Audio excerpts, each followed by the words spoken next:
ಅಂದೊಂದಿತ್ತು ಕಾಲ ಸಿನಿಮಾ ಸುಮಾರಷ್ಟು ಜನ ತಮ್ಮ ಕನಸನ್ನ ಹುಡ್ಕೊಂಡು ಇದಕ್ಕೆ ಬರ್ತಾರೆ.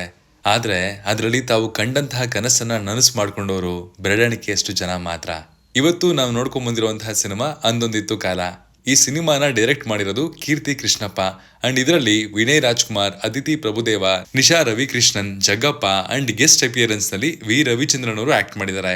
ಬನ್ನಿ ಹಾಗಿದ್ರೆ ಈ ಸಿನಿಮಾ ಹೇಗಿತ್ತು, ಏನ್ ಇಷ್ಟ ಆಯ್ತು, ಏನೆಲ್ಲ ಕಷ್ಟ ಕೊಡ್ತು ಎಲ್ಲವನ್ನ ಈ ರಿವ್ಯೂ ಹೇಳ್ತೀನಿ, ನೋಡ್ಕೊಂಬರೋಣ. ಹಾಯ್, ಎಲ್ರಿಗೂ ನಮಸ್ಕಾರ ಅಂಡ್ ವೆಲ್ಕಮ್ ಟು ಖಡಕ್ ಸಿನಿಮಾ. ಕತೆ ವಿಚಾರಕ್ಕೆ ಬರೋದಾದ್ರೆ, ಊರಲ್ಲಿ ಎಲ್ಲರಂತೆ ಬೆಳೀತಾ ಇರುವಂತಹ ಹುಡುಗ ಒಂದು ಸಿನಿಮಾ ನೋಡಿ ತಾನು ಸಿನಿಮಾದಲ್ಲಿ ಡೈರೆಕ್ಟರ್ ಆಗ್ಬೇಕು ಅಂತ ಅನ್ಕೋತಾನೆ. ಈ ಕಾರಣಕ್ಕೆ ಬೆಂಗಳೂರಿಗೂ ಸಹ ಬರ್ತಾನೆ. ಆ ಹುಡುಗ ಡೈರೆಕ್ಟರ್ ಆದ್ನ.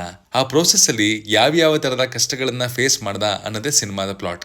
ಇಂಟರ್ವ್ಯೂಗಳಲ್ಲಿ ಡೈರೆಕ್ಟರ್ ಆಕ್ಟರ್ಸ್ ಗಳು ಹೇಳಿರೋ ತರ ಇದು ಕೀರ್ತಿ ಕೃಷ್ಣಪ್ಪ ಅವರು ತಮ್ಮ ಜೀವನದಲ್ಲಿ ಡೈರೆಕ್ಟರ್ ಆಗ್ಬೇಕು ಅಂತ ಪಟ್ಟಂತಹ ಕಷ್ಟಗಳನ್ನ ತೆರೆ ಮೇಲೆ ತೋರಿಸುವಂತಹ ಪ್ರಯತ್ನ ಮಾಡಿದ್ದಾರೆ ಅಂತ ಕೂಡ ಅನ್ಸುತ್ತೆ. ಈ ಸಿನಿಮಾ ಶುರುವಾಗದೆ ನಾವು ನೀವು ಚಿಕ್ಕ ವಯಸ್ಸಿನಲ್ಲಿ ಆಡ್ತಿದ್ದಂತಹ ಆಟಗಳಿಂದ, ಬುಗುರಿ, ಗೋಲಿ, ಬೆರಳುಗಳಲ್ಲಿ ಬೋಟಿ ಸಿಗಿಸ್ಕೊಂಡು ತಿಂತಾ ಇದ್ದಿದ್ದು, ಬಳಪ, ಹುಣಸೆ ಹಣ್ಣು ಎಲ್ಲಾ ವಿಚಾರಗಳನ್ನ ತುಂಬಾ ಚೆನ್ನಾಗಿ ಕ್ಯಾಪ್ಚರ್ ಮಾಡಿದ್ದಾರೆ. ಹೀರೋಗೆ ಚಿಕ್ಕ ವಯಸ್ಸಲ್ಲೇ ಸಿನಿಮಾ ಮೇಲೆ ಪ್ರೀತಿ ಯಾವ ತರ ಮೂಡ್ತು ಅನ್ನೋದಕ್ಕೆ ತೋರಿಸಿರುವಂತಹ ರೀತಿ, ನಾಗರಹಾವು ಸಿನಿಮಾದ ರೆಫರೆನ್ಸು ಅಂಡ್ ಈ ಸಿನಿಮಾದ ನಿರ್ದೇಶಕರಾದಂತಹ ಪುಟ್ಟಣ್ಣ ಕಣಗಾಲ್ ಅವರಿಗೆ ಕೊಟ್ಟಿರುವಂತಹ ಟ್ರಿಬ್ಯೂಟು ಚೆನ್ನಾಗಿತ್ತು. ವಿನಯ್ ರಾಜ್ಕುಮಾರ್ ಅವರು ಕನ್ನಡದ ಬಗ್ಗೆ ಹೇಳಿರುವಂತಹ ಡೈಲಾಗು ತುಂಬಾ ಚೆನ್ನಾಗಿತ್ತು, ಇಂಪ್ಯಾಕ್ಟ್ಫುಲ್ ಆಗು ಇತ್ತು ಕೂಡ. ವಿನಯ್ ರಾಜ್ಕುಮಾರ್ ಅವರು ಈ ಸಿನಿಮಾದಲ್ಲಿ 3 ಶೇಡ್ಗಳಲ್ಲಿ ಕಾಣಿಸ್ಕೊಳ್ತಾರೆ ಅಂಡ್ ಎಲ್ಲಾ ಶೇಡ್ಸ್ ಅಲ್ಲೂ ನಮ್ಮನ್ನ ಕನ್ವಿನ್ಸ್ ಕೂಡ ಮಾಡ್ತಾರೆ. ಇವರನ್ನ ಬಿಟ್ರೆ ಯಾವ ಕ್ಯಾರೆಕ್ಟರ್ಗೂ ಕೂಡ ಪರ್ಫಾರ್ಮೆನ್ಸ್ಗೆ ಸ್ಪೇಸ್ ಅಂತೂ ಇರಲಿಲ್ಲ. ತಮಗೆ ಕೊಟ್ಟಂತಹ ಪಾತ್ರಗಳನ್ನ ಎಲ್ಲೂ ಚೆನ್ನಾಗಿ ನಿಭಾಯಿಸಿದ್ದಾರೆ. ಅದಿತಿ ಅವರ ಪಾತ್ರದ ಇಂಟ್ರಡಕ್ಷನ್ ತುಂಬಾ ಅಬ್ರಪ್ಟ್ ಆಗಿತ್ತು, ಸಡನ್ ಆಗಿ ಬಂತಲ್ಲ ಅಂತ ಕೂಡ ಅನ್ಸ್ಬಿಡುತ್ತೆ.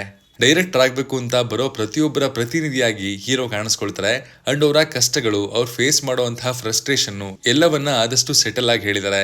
ಇದನ್ನ ಬಿಟ್ರೆ ಫ್ರೆಂಡ್ಸ್ ಗಳ ಬಾಂಡಿಂಗು, ಅಲ್ಲಿಂದ ಹುಟ್ಟುವಂತಹ ಒಂದಷ್ಟು ಕಾಮಿಡಿಗಳು ಚೆನ್ನಾಗಿತ್ತು. ಈ ಸಿನಿಮಾದ ಟೈಟಲ್ ಅಂದೊಂದಿತ್ತು ಕಾಲಾಗೆ ಕೊನೆಯಲ್ಲಿ ಕೊಟ್ಟಂತಹ ಜಸ್ಟಿಫಿಕೇಶನ್ ಚೆನ್ನಾಗಿತ್ತು ಅಂಡ್ ಆ ಟೈಮಲ್ಲಿ ಬರುವಂತಹ ಡೈಲಾಗು ಮನಸ್ಸಿಗೆ ಮುಟ್ಟೋ ತರ ಆಯ್ತು. ರಾಘವೇಂದ್ರ ವಿ ಅವರ ಮ್ಯೂಸಿಕ್ ಚೆನ್ನಾಗಿದೆ. ಮುಂಗಾರು ಮಳೆಯಲ್ಲಿ ಸಾಂಗು ಆಲ್ರೆಡಿ ಹಿಟ್ ಆಗಿದೆ. ಆಲ್ಮೋಸ್ಟ್ ಥಿಯೇಟರ್ ಅಲ್ಲಿ ಇದ್ದ ಎಲ್ರು ಈ ಸಾಂಗ್ ಅನ್ನ ಗುನುಗ್ತಾ ಇದ್ರು. ಇದನ್ನ ಬಿಟ್ಟು ಬೇರೆ ಸಾಂಗ್ಸ್ ಗಳು ಕೂಡ ಚೆನ್ನಾಗಿತ್ತು ಅಂಡ್ ಈ ಹಾಡುಗಳ ಸಾಹಿತ್ಯ ಚೆನ್ನಾಗಿದೆ. ಅಭಿಷೇಕ್ ಜಿ ಕಾಸರಗೋಡು ಅವರ ಸಿನಿಮಾಟೋಗ್ರಫಿ ಡೀಸೆಂಟ್ ಆಗಿ ಸಿನಿಮಾಗೆ ತಕ್ಕಂತೆ ಇತ್ತು.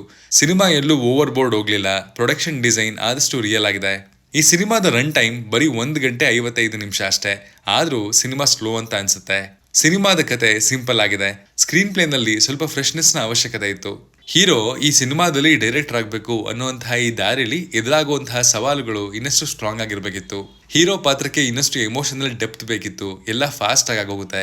ಸಿನಿಮಾದ ಕ್ಲೈಮ್ಯಾಕ್ಸ್ ನನ್ನ ಪೇಷನ್ಸ್ ಅನ್ನ ಚೆಕ್ ಮಾಡಿದಂತೂ ನಿಜಾನೆ. ಕ್ಲೈಮ್ಯಾಕ್ಸ್ ಅಲ್ಲಿ ರವಿಚಂದ್ರನ್ ಅವರ ಮೆಮೊರೀಸ್ ವಿತ್ ರವಿಚಂದ್ರನ್ ಅಂತ ಕಾನ್ಸೆಪ್ಟ್ ನ ಇಂಟ್ರೊಡ್ಯೂಸ್ ಮಾಡ್ತಾರೆ ನಮ್ಮ ಸಿನಿಮಾದ ನಾಯಕ ಆ ಫಿಲ್ಮ್ ಮೇಕರ್ ಜರ್ನಿನ ಕಂಪ್ಲೀಟ್ ಮಾಡೋದಕ್ಕೆ. ಬಟ್ ಅದು ತುಂಬಾ ಸೂಪರ್ಫಿಷಿಯಲ್ ಆಗಿತ್ತು. ಹೀರೋ ಚಿಕ್ಕ ವಯಸ್ಸಿನಲ್ಲಿ ಹೀರೋಯಿನ್ ಟಚ್ ಮಾಡುವಂತಹ ಮೂಮೆಂಟ್ ಇದೆ, ಅದು ತುಂಬಾ ನೀಟ್ ಆಗಿತ್ತು ಅಂಡ್ ಅದಕ್ಕೆ ಕೊನೆಯಲ್ಲಿ ಒಳ್ಳೆ ಕ್ಲೋಸರ್ ಕೂಡ ಇದೆ. ಎಲ್ಲಾ ಪಾತ್ರಕ್ಕೂ ಇಲ್ಲಿ ಡೆಪ್ತ್ ನ ಕೊರತೆ ಇದೆ.